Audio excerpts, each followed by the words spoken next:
Well, folks, it seems the trade war drums are beating once again. This time, the United States has slapped a whopping $262 billion worth of tariffs on goods from our friends across the pond, the European Union, and our neighbors to the north, Canada. Yes, you heard that right. $262 billion. That's enough to make even the wealthiest billionaire wince.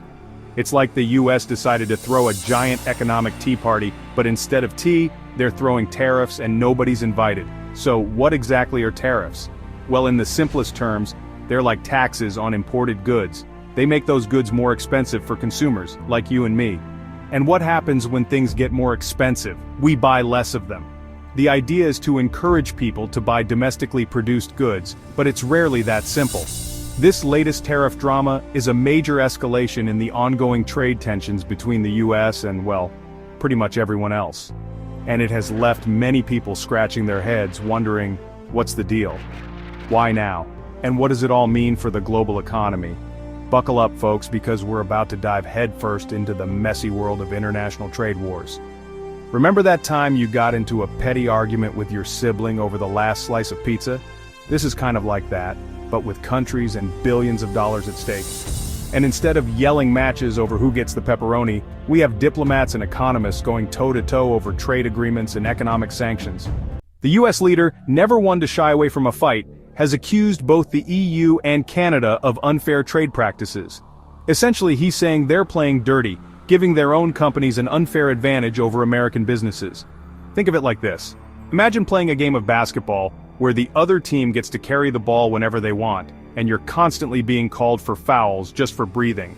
Not exactly fair, right? The US leader argues that the EU and Canada are using sneaky tactics like subsidies and regulations to give their industries a leg up.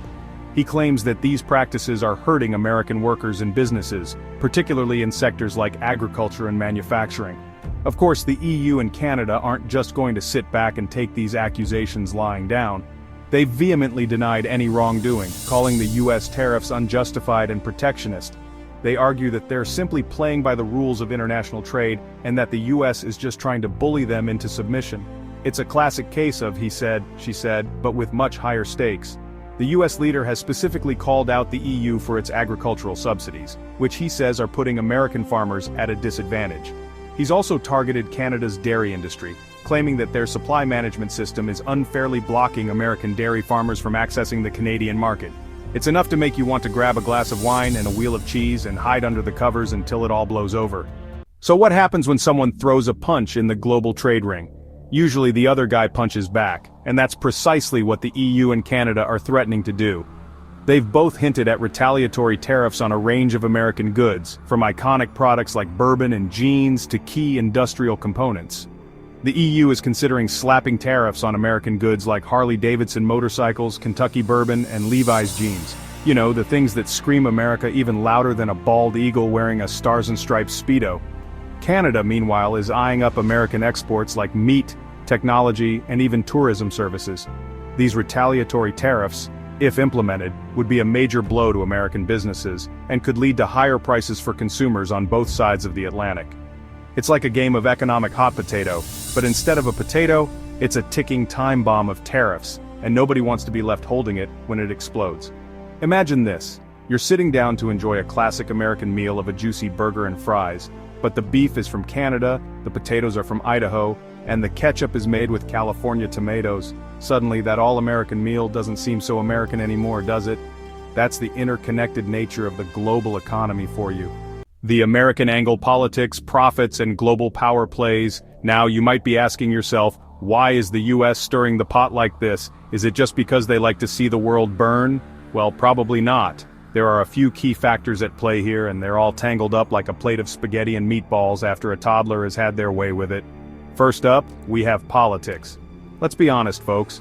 Protectionist policies like tariffs tend to play well with a certain segment of the electorate, particularly in the run-up to an election. By slapping tariffs on foreign goods, the US leader can portray himself as a strong man defending American jobs and standing up to those pesky foreigners. Then there's the influence of corporate lobbying. Certain industries and businesses stand to benefit from tariffs, and they often spend big bucks to make sure their voices are heard in Washington. Think of it like this. Imagine a group of kids whispering in their parents' ears, trying to convince them to buy a particular toy. Only in this case, the kids are powerful corporations, the parents are government officials, and the toys are tariffs that could potentially line their pockets. Finally, there are the broader geopolitical considerations. The US is increasingly wary of China's growing economic might, and some experts believe that these tariffs are part of a broader strategy to pressure the EU and Canada into taking a tougher stance against Beijing. It's like a high-stakes game of poker, and the US is trying to call China's bluff. Some experts argue that these tariffs are a negotiating tactic, a way for the US to gain leverage in future trade talks. Others believe they're a sign of a more profound shift towards protectionism and isolationism in American foreign policy. Whatever the reasons, one thing is clear: the global trade landscape is changing, and the stakes are higher than ever. Economic shockwaves, brace for impact. Okay, so we've covered the who, the what, and the why. Now let's talk about the oh crap part, the potential economic fallout. Spoiler alert, it's not pretty. Tariffs, by their very nature, disrupt the flow of goods and services across borders. They can lead to higher prices for consumers, reduced profits for businesses, and slower economic growth overall. It's like throwing a wrench into a well-oiled machine. It might keep running, but it's not going to be pretty. In the short term, these tariffs are likely to cause price hikes on a range of goods, from cars and cheese to whiskey and washing machines. Businesses that rely on imported goods will face higher costs, which they may have to pass on to consumers in the form of higher prices. And consumers, faced with rising prices, may cut back on spending, further slowing down economic growth. The longer-term economic impacts are more difficult to predict, but they could be even more significant.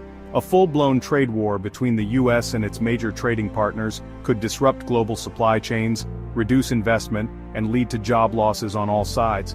It's like a game of Jenga, one wrong move, and the whole thing could come crashing down. The International Monetary Fund, IMF, has already warned that these tariffs could shave off a significant chunk of global economic growth.